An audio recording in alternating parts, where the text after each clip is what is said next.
তার জন্য আমি গত শনিবার দিন রোজা ছিলাম। আমি তাকে কতটুকু ভালোবাসি এটা আপনাকে আমি বোঝাতে পারবো না।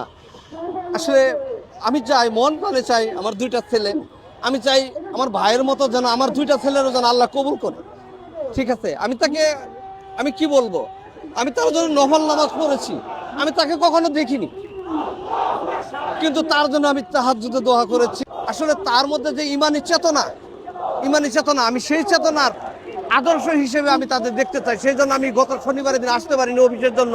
আজ আমার দুইটা সন্তান নিয়ে এখানে এসেছি। তাদের মধ্যে আমি তাকে বোঝাতে চেয়েছি যেন তাদের মধ্যে এই হাদি ভাইয়ের চেতনা যেন বেঁচে থাকে, তারা যেন এই দীপ্ত ইমান নিয়ে যেন বড় হতে পারে। আমার ছেলের কপালেও যদি গুলি লাগে, কিন্তু তখনও যেন সে ভারতের আধিপত্যবাদের বিরুদ্ধে যেন কথা বলতে পারে। সেজন্য ইনসাফের পক্ষে থেকে হাদি ভাইয়ের মতো যেন রবের কাছে চলে যেতে পারে, এটাই আমার কামনা। আল্লাহ তাআলা তার এই ছোট্ট জীবনে যদি কোনো ভুল ত্রুটি থেকে থাকে, আল্লাহ তার ভালো কাজের দিকে তাকিয়ে যেন তাকে ক্ষমা করে দেয়, তার কবরটা যেন প্রশস্ত করে দেয়, এবং জান্নাতের সবুজ বাগিচায় যেন কিয়ামত পর্যন্ত যেন সে থাকে, এবং আল্লাহ তাআলা যেন আমাদের সবার সাথে হাদি ভাইকে জান্নাতে এক করে দেয়, আমরা যেন একসাথে আবার যেন দেখা করতে পারি। এই হলো আমার রবের কাছে আমার দোয়া। 5 আগস্টের পর এরকম একটা হত্যাকাণ্ড হয়ে যাওয়ার পর আসলে এটা আমাদের হতাশা জানানো চেয়ে আর বড় কোনো কিছু নেই। আসলে আমরা মনে করি যে এই সরকার একদম শুরু থেকে আজকে পর্যন্ত টোটালি ব্যর্থ, এটা আমার দৃষ্টিকোণ থেকে।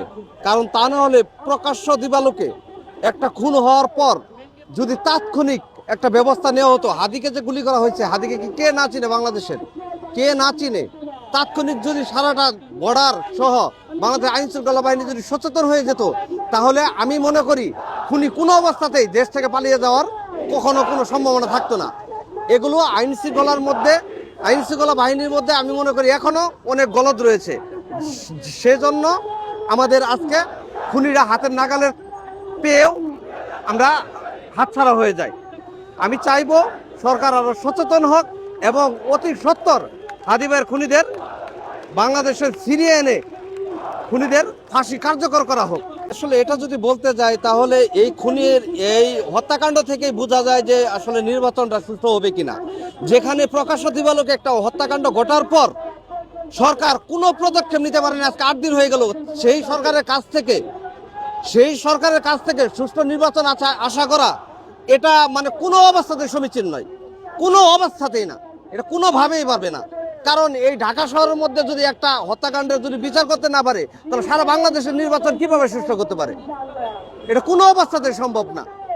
যে অ্যাঙ্গেলেই বলুক, আগে বিচার হোক, সুষ্ঠুভাবে বিচার হোক, আগে প্রমাণ দেখাক, তারপর নির্বাচনের আয়োজন করুক। নির্বাচন এখনই এত জরুরি না, 6 মাস পরে যাক, কিন্তু আগে হত্যাকারীর বিচার হোক।